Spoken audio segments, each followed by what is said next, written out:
There's no perfect way to live your 20s. You either live them up and become an underskilled 30-year-old, or you work them up and become an underlived 30-year-old.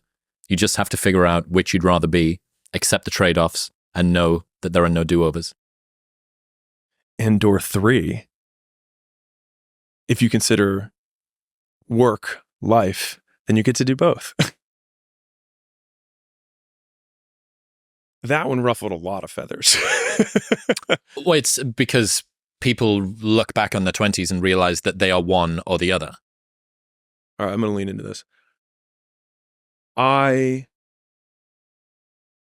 am okay.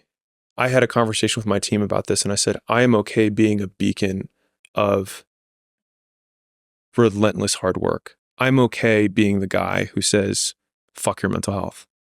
I'm okay with it because I've given it a lot of thought. And I think that the other side is wildly overrepresented.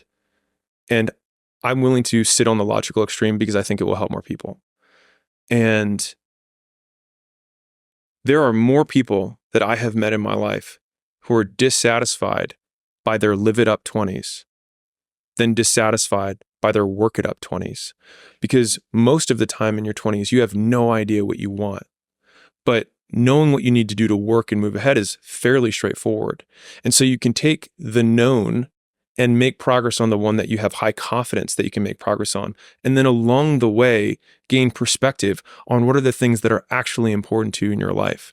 And you may find out often that there are far fewer of those things than you really originally thought. Because what you thought live them up in your 20s was actually your mom and your two homies who are both mediocre, and you don't care about their opinion now when you're 30 anyways. But what a waste of a life it would have been to, quote, live up your mom's dream or your friend's dreams to then only get to your 30s and realize you didn't live it up and you also didn't work it up. And now you have neither.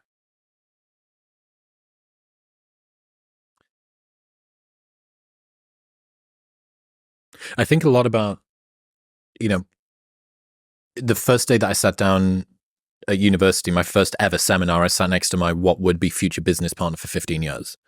So I'm skint. I say to him, I've spent all of my money partying during Freshers Week. The first week, I'd spent my entire maintenance loan, which was supposed to be food and everything else for the rest of the term until fucking Christmas. And it's September the 29th. It's a big week. It was a good week. Which I could not survive now. And I think back to sort of the time that I spent and the endless hours. I'm not kidding. And I don't reflect that much on the club promo stuff, maybe to my detriment. I should do it more. I've spent between 5,000 and 10,000 hours stood on the front door of nightclubs. I've spent at least 3,000 hours stood on the front door of the same nightclub, only on Saturdays, right? I didn't miss 202 Saturdays in a row. I took 4-day holidays from Sunday to Thursday so that I could come back to come and do this thing. And I look back at my 20s and I think, was that, how much was living, how much was accumulating skills?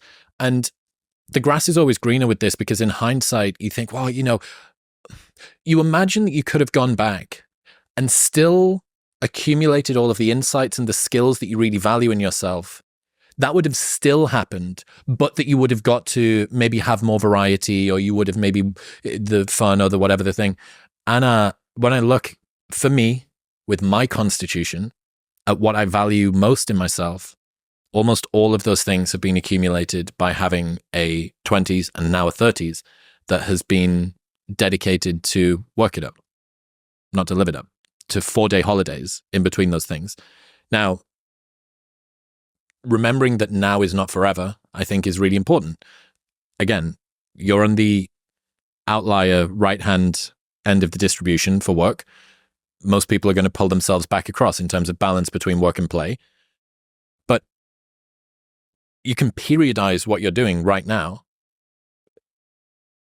you can accumulate all of that work, all of that experience, all of that explore time to work out. Actually, I don't like doing admin stuff. It turns out I'm really great at creative, or I really don't like traveling. It turns out I'm really great at routine. All of those things. There's like a buy-in. You remember CrossFit? You do a buy-in thing. It's a 1 mile run, and then it's this workout. You have to do that buy-in. Let's say everyone has to do that buy-in. Doing that buy-in when you're 25 is way easier than doing that buy-in when you're 40.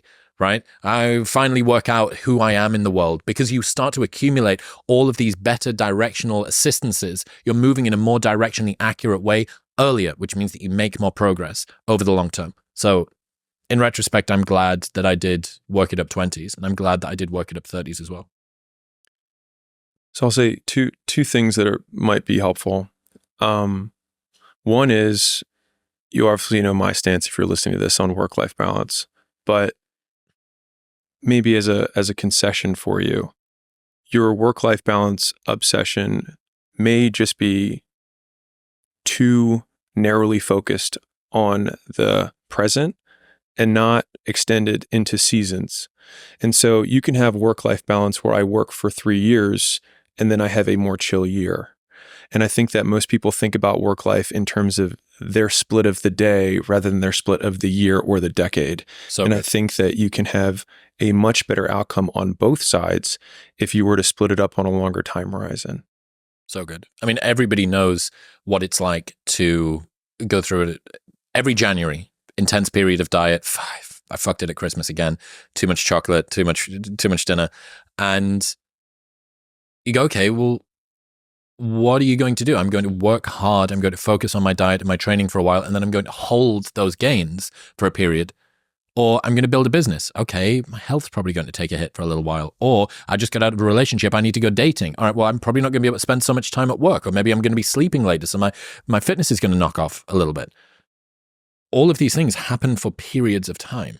And yeah, remembering that now isn't forever is... And that's such a great frame, like a hyperbolic discounting and inability to be able to imagine that this is not the way that it's always going to be. And that's good. For good things and for bad things. This isn't the way it's always going to be. So I better enjoy this win. This isn't the way it's always going to be. So I better not get too disheartened by this loss. You will come back. That's the beautiful thing about this sort of hedonic renormalizing. You go, good things aren't as good as you think they are. Bad things aren't as bad as you think they are. So if you use that extended frame as a way to approach different types of goals, so I'll break a very standard one, which is that people measure the amount of calories that they need to eat per day. But very few people measure the amount of calories they need to eat per week. And so people will blow the day and say, well, screw it, I messed up today. I might as well have a pizza on top of it because I had chocolate and I went off my diet or whatever. But if you have a weekly outlook even, then all of a sudden you're like, oh, well, I can have a pizza tonight. I'll just skip most of my food tomorrow besides protein. Or I'll have a wedding weekend and know that this whole week I'm going to be light.